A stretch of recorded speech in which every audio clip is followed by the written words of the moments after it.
नमस्कार, यह है सत्ता का संग्राम और मैं हूं आपके साथ स्वप्नेश दुबे। उत्तर प्रदेश विधानसभा चुनाव के लिए मतदान का बिगुल बज चुका है। कुल 15 जिलों की 73 विधानसभा सीटों पर मतदान होना है। इसके लिए चुनाव आयोग ने तैयारियां भी पूरी कर ली हैं। उसके लिए उम्मीदवारों ने आखिरी दिन पूरी ताकत झोंक दी।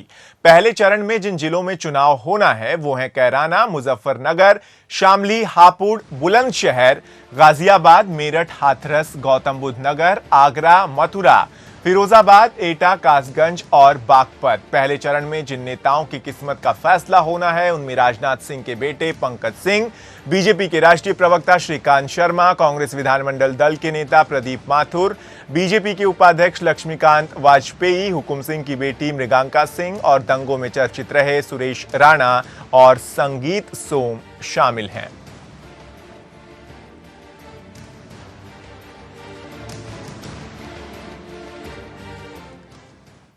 पश्चिमी यूपी में होने वाली वोटिंग के सबसे ज्यादा महत्वपूर्ण मुस्लिम वोट हैं। पश्चिमी उत्तर प्रदेश के इन इलाकों में जाट और मुस्लिम काफी हद तक राजनीति की दशा और दिशा को तय करते हैं।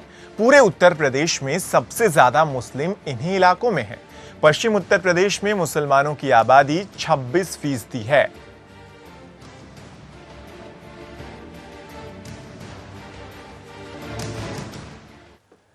पश्चिमी उत्तर प्रदेश में कई मुद्दों को सारी पार्टियां भुनाना चाहती हैं। आइए आपको बताते हैं कि क्या हैं वो ज्वलंत मुद्दे।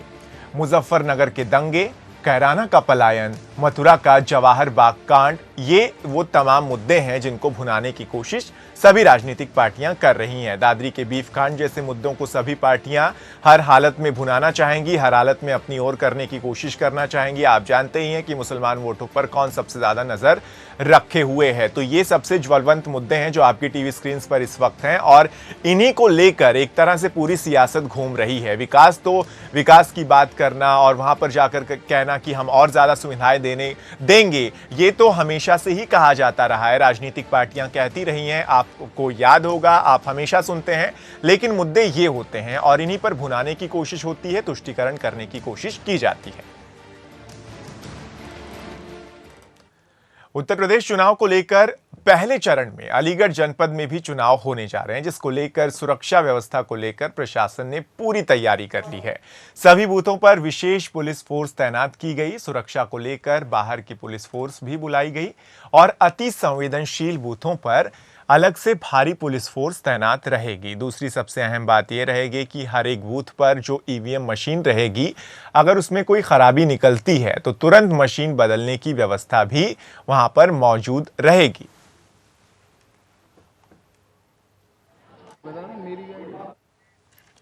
वहीं फिरोजाबाद जिले में भी पहले चरण के मतदान होने हैं, जिसके लिए भी पूरी तैयारी हो चुकी है। आपको बता दें कि जिला निर्वाचन अधिकारी राजेश प्रकाश और वरिष्ठ पुलिस अधीक्षक हिमांशु कुमार सहित पुलिस प्रशासन के अधिकारी मौके पर मौजूद रहकर अपनी पैनी नजर बनाए हुए हैं। आपको बता दें कि जिले में करीब 17 लाख मतदाता हैं, जिनमें लगभग 7 लाख महिला मतदाता हैं। आप भी उनमें शामिल होंगे। जरूर निकलिएगा और मतदान कीजिएगा, जिसके चलते चुनाव शांतिपूर्ण और निष्पक्ष कराने के लिए जिले में भारी पुलिस बल तैनात किया है।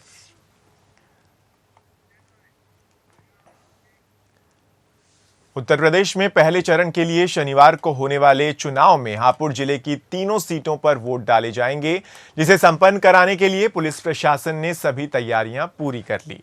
बताया जा रहा है कि पोलिंग पार्टियों नवीन मंडी स्थल से रवाना की गई, जिसमें तीनों विधानसभा क्षेत्र में 444 मतदान केंद्र और 917 मतदान स्थल बनाए गए। आपको बता दें कि हापुड़ जिले में 10 लाख से अधिक मतदाता अपने मत का प्रयोग कर प्रत्याशी के भाग्य का फैसला करेंगे।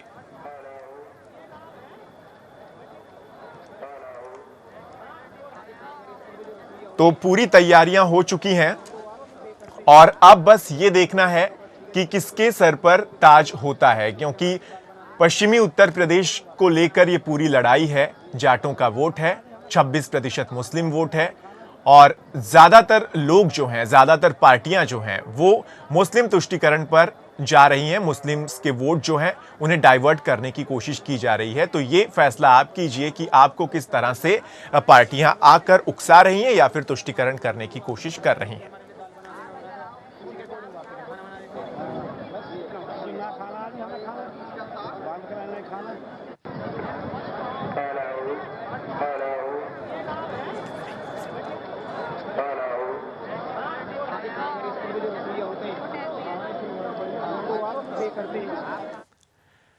और हमारे संवाददाता जब अलग अलग बूथों पर पहुंचे जहां पर कल चुनाव होने हैं, हमारे संवाददाता राकेश, सागर और नमित ने वहां का जायजा लिया। क्या कुछ वहां से निकलकर सामने आया, सुनिए।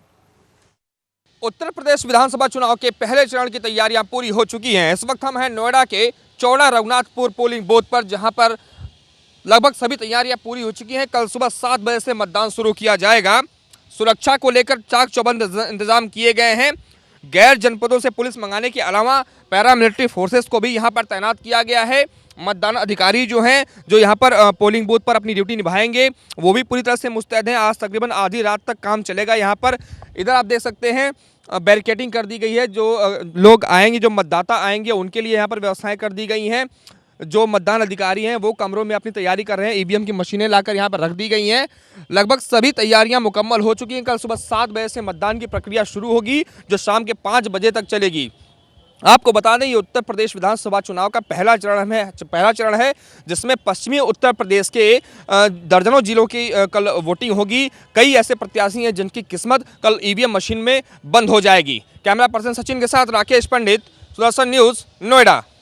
कल उत्तर प्रदेश यानी पश्चिमी उत्तर प्रदेश के अंदर जो है मतदान होंगे और सबसे ज़्यादा दिलचस्प ये है क्योंकि पश्चिमी उत्तर प्रदेश की जो है वो कई सीटों के ऊपर जो कल मतदान होंगे, कई उम्मीदवार की जो किस्मत है वो दाव पर लगी होगी। और जो तैयारी है, इस समय हम ग्रेटर नोएडा विधानसभा के अंदर हैं। आप देख सकते हैं तमाम जो पोलिंग बूथ हैं इस तरह के, उनकी तैयारी जो है पूरी कर ली गई है। हालांकि अभी भी जो चुनाव अधिकारी हैं वो यहाँ पर ईवीएम मशीन जो है वो सेट कर रहे हैं ताकि कल सुबह 7 बजे से जो है वोटिंग शुरू हो जाएगी और शाम 5 बजे तक मतदान जो है वो यहां पर कर सकेंगे। देख सकते हैं जो औपचारिक चीजें हैं, चाहे इस तरह के बोर्ड लगाना कि आखिर किस मतदाता का नंबर कौन से रूम में है, वो यहां पर जो अधिकारी हैं चुनाव के इलेक्शन की कमीशन की तरफ से वो आकर इस तरह की जो तैयारी है आखिरी रूप दे रहे हैं। अलग अलग जगह पर जिस तरह से मतदान केंद्र जो हैं वहां पर पैरामिलिट्री फोर्सेस की भी तैनाती कर दी गई है ताकि किसी तरह की जो है गड़बड़ ना की जा सके। इस समय कैमरामैन सचिन के साथ Sagar Kumar, Sudarshan news, greater Noida.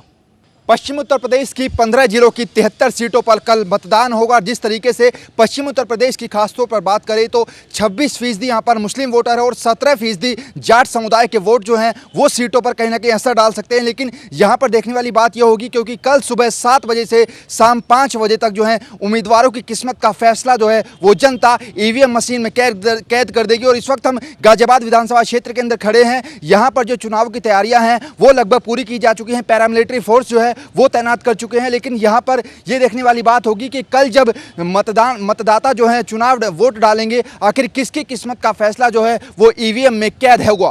Camera person Sachin के साथ नमित त्यागी, सुदर्शन न्यूज़, गाजियाबाद।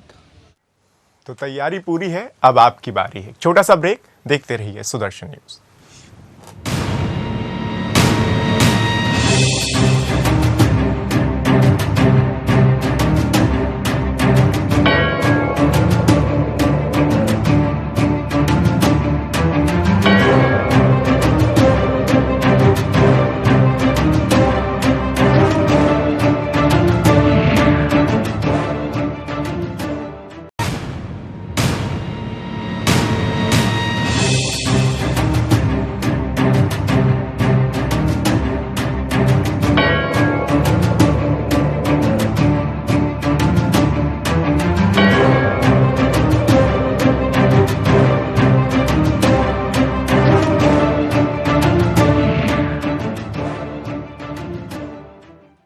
तो ब्रेक के बाद स्वागत है आपका। अब तक आपने चुनावी समीकरण देखे, वहां की तैयारियां देखी कि किस तरह से तैयारियां चुनाव आयोग की ओर से की जा रही हैं। अब आपको बताते हैं कि किस तरह से अलग अलग पार्टियां अलग अलग जगहों पर अपने जीत को लेकर ताल ठोक रही हैं। प्रधानमंत्री नरेंद्र मोदी उत्तराखंड के हरिद्वार में रैली को संबोधित करते हुए कांग्रेस पर फिर से पलटवार उन्होंने किया। मोदी ने कांग्रेस पर हमला करते हुए कहा कि कांग्रेस अपनी जुबान संभाल कर रखे, नहीं तो मेरे पास आपकी पूरी जनपत्री पड़ी है। पीएम मोदी ने कहा कि मैं अपने विवेक और मर्यादाओं को छोड़ना नहीं चाहता, लेकिन अगर आप उन्हें छोड़कर अनाप शनाप बातें करोगे तो आपका इतिहास आपको नहीं छोड़ेगा। गौरतलब है कि संसद में बुधवार को पीएम मोदी ने पूर्व प्रधानमंत्री मनमोहन सिंह पर भ्रष्टाचार को लेकर हमला बोला था। उन्होंने कहा था कि बाथरूम में रेनकोट पहनने की कला सिर्फ मनमोहन सिंह ही जानते हैं, जिसके बाद से लेकर अब तक कांग्रेस की बौखलाहट जारी है। आज देखिए, पिछले 5 साल में उत्तराखंड का जो हाल हुआ है, कोई मामूली व्यक्ति इस बुरे हाल में से उत्तराखंड को बाहर नहीं निकाल पाएगा। ऐसे गड्ढे में डाल दिया, ऐसे गड्ढे में डाल दिया है, उसको बाहर निकालने के लिए डबल इंजन की जरूरत है, डबल इंजन की।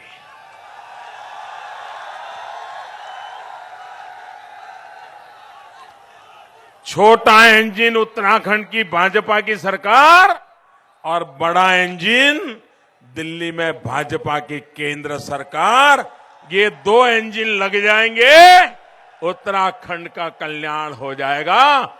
ये मैं आपको कहने आया हूं भाई। चलिए अब आपको मोदी की कांग्रेस को वो चेतावनी भी सुनवाते हैं जो उन्होंने देवभूमि की धरती से दी। जब केदारनाथ की घटना हुई थी, तब कांग्रेस के नेता विदेशों में मौज कर रहे थे, देश भूल नहीं सकता है।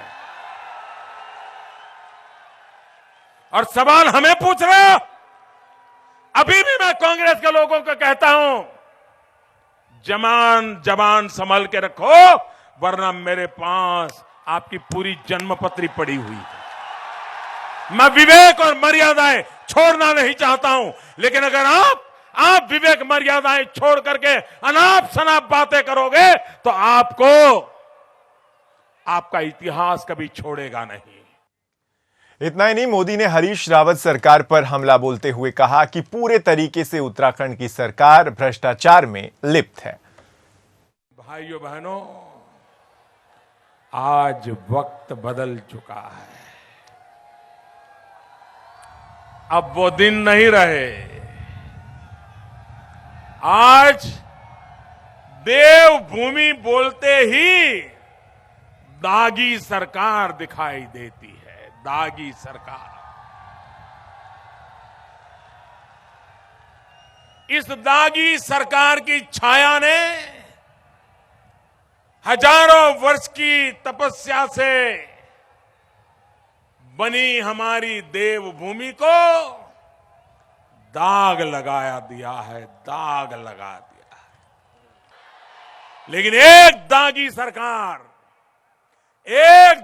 सरकार इसने इस देवभूमि की तपस्या को कलंकित करके रखा हुआ है। दाग की साया उस पर सवार है। और इसलिए भाइयों बहनों, सवाल राजनीति का नहीं है, सवाल दल का नहीं है, सवाल उम्मीदवार का नहीं है। मुद्दा इस बात का है, पूरा हिंदुस्तान देवभूमि के लिए गर्व करे, ऐसी देवभूमि बनाना हम सबका दायित्व है।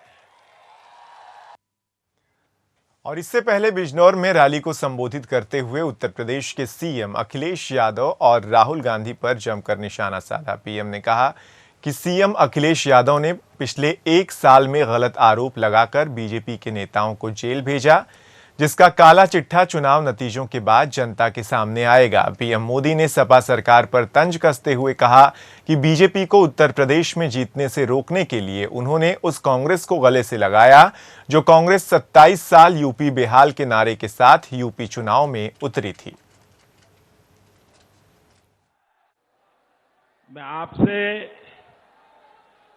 माफी मांगना चाहता हूं।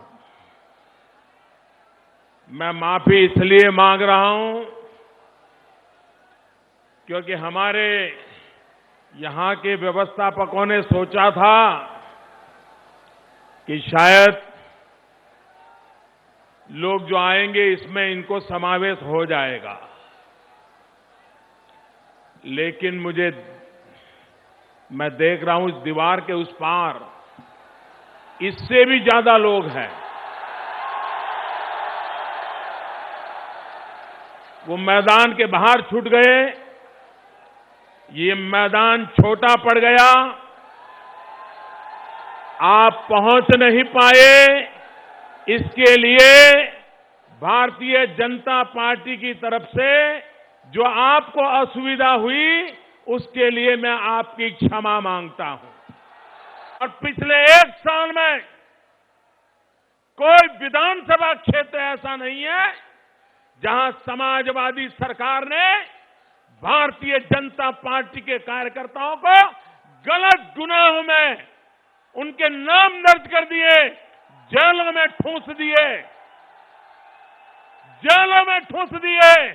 श्रीमान अखिलेश जी, कान खोल करके सुन लो।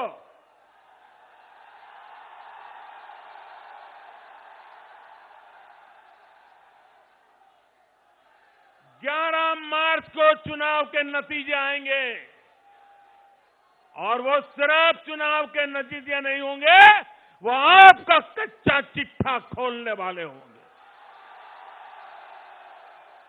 और भाइयों बहनों, सरकार तुरंत ऐसे गलत कौन कौन से गुनाह रजिस्टर किए गए, निर्दोष नागरिकों को किस किस को फंसाया गया, किन किन लोगों को जेल में ठूंस दिया गया, उसका सारा कच्चा चिट्ठा खोल दिया जाएगा। वहीं बीएसपी सुप्रीमो मायावती एक बार फिर नोटबंदी के बहाने पीएम मोदी को घेरने की नाकाम कोशिश करती नजर आई। एक ये भी आम चर्चा है कि बीजेपी व खासकर प्रधानमंत्री श्री नरेंद्र मोदी ने नोटबंदी के लिए गए अपने फैसले से पहले ही 10 महीनों के अंदर अपनी पार्टी का व अपने वरिष्ठ नेताओं का तथा अपने शहर के बड़े बड़े पूंजीपतियों व धन्ना सेठों का भी काला धन पूरे तौर से ठिकाने लगवा दिया था, जिसके बारे में बीएसपी द्वारा खुली चेतावनी देने के बावजूद भी इन्होंने इसका मीडिया में अभी तक भी खुलासा नहीं किया है। इससे ये साफ जाहिर होता है कि दाल में थोड़ा नहीं बल्कि बहुत ज्यादा ही काला है। अब जरा अखिलेश यादव को भी सुन लेते हैं कि उन्होंने किस तरीके से अपनी पार्टी और खुद का बखान किया। लैपटॉप बांटा था तो स्मार्टफोन भी देने जा रहे हैं। समाजवादी पेंशन बांटी थी, समाजवादी पेंशन बांटी थी। अभी बहुत सारी हमारी गरीब महिलाएं रह गई हैं जिन्हें समाजवादी पेंशन से नहीं जोड़ पाए हैं। हम आपको भरोसा दिलाते हैं, समाजवादी सरकार बनेगी तो 1 करोड़ जो पेंशन पाने वाले लोग हैं उन्हें 1000 रुपया महीना समाजवादी पेंशन दे करके मदद करने का काम करेंगे। और इसी के साथ इस खास बुलेटिन में फिलहाल इतना ही। दीजिए इजाजत। जय हिंद।